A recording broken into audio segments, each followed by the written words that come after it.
Carbon monoxide poisoning. First of all, carbon monoxide is a gaseous thing. So, it is an end product of the incomplete oxidation of organic matter. What are the causes of carbon monoxide poisoning? It includes smoke from the structural fires, also the faulty furnace, exhaust from the hydrocarbon, or inadequate ventilation from the flame based heating sources. So CO, carbon monoxide, is a gaseous end product, but it is an end product of incomplete oxidation of the organic matter. What is the pathophysiology behind this poisoning? We have to first understand this thing that affinity of carbon monoxide for hemoglobin is 200 to 300 times more than the affinity for oxygen. So CO binds to the heme moieties in the hemoglobin to produce the carboxyhemoglobin. Now, this carboxyhemoglobin decreases the further arterial oxygen content and inadequate tissue oxygenation happens.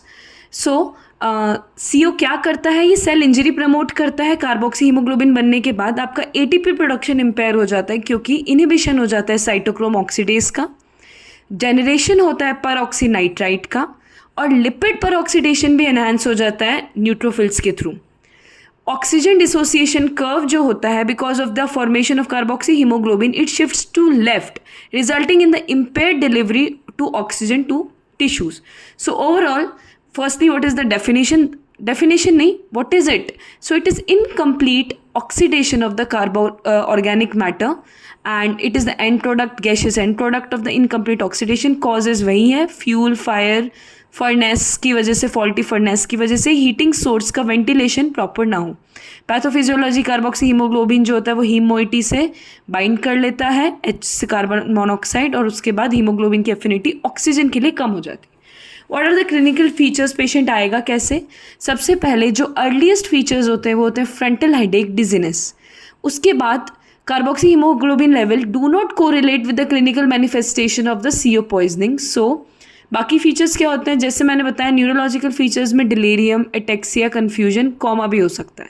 Cardiac manifestations में biomarker increase हो सकते हैं normal angiography के साथ. Transient LV systolic dysfunction भी हो सकता है.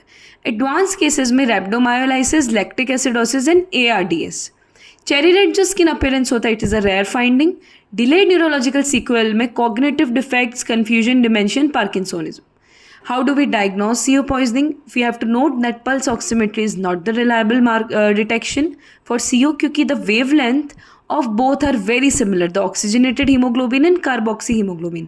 So we have to have a 8 wavelength co-oximeter जो कि measure करता है HB relative abundance of all forms of hemoglobin in the blood. Smokers की comparison में non-smokers की threshold थोड़ी सी कम होती है और लेवल्स जो होते हैं वो नेग्लिजिबल होते हैं नॉन स्मोकर्स में in comparison to smokers. How do we treat carboxy monoxide CO poisoning? Inhalation करना है 100% ऑक्सीजन का. Now what we have to notice, अगर रूम एयर हम 100% दे रहे हैं तो 320 मिनट्स में एलिमिनेशन होता है हाफ लाइफ का, बाकी 74 मिनट्स में होता है. 100% ऑक्सीजन नीडेड है हमें few hours के लिए ताकि हमारा COHB लेवल्स नॉर्मल में आए, जो कि 3% से कम है. कुछ पेशेंट्स में जिनमें सीवियर न्यूरोलॉजिकल मैनिफेस्टेशंस आ चुका है, उनको हाइपरबैरिक ऑक्सीजन देना है to reduce the risk and severity of the delayed neurological sequence. Lastly, जिनको COHB 20% से ज़्यादा है उनको हमें कंसिडर करना है for intubation and mechanical ventilation ताकि हम CO एलिमिनेशन कर सकें और इम्प्रूव करें टिश्यू ऑक्सीजनेशन का. So this is all about carbon monoxide poisoning. Thank you.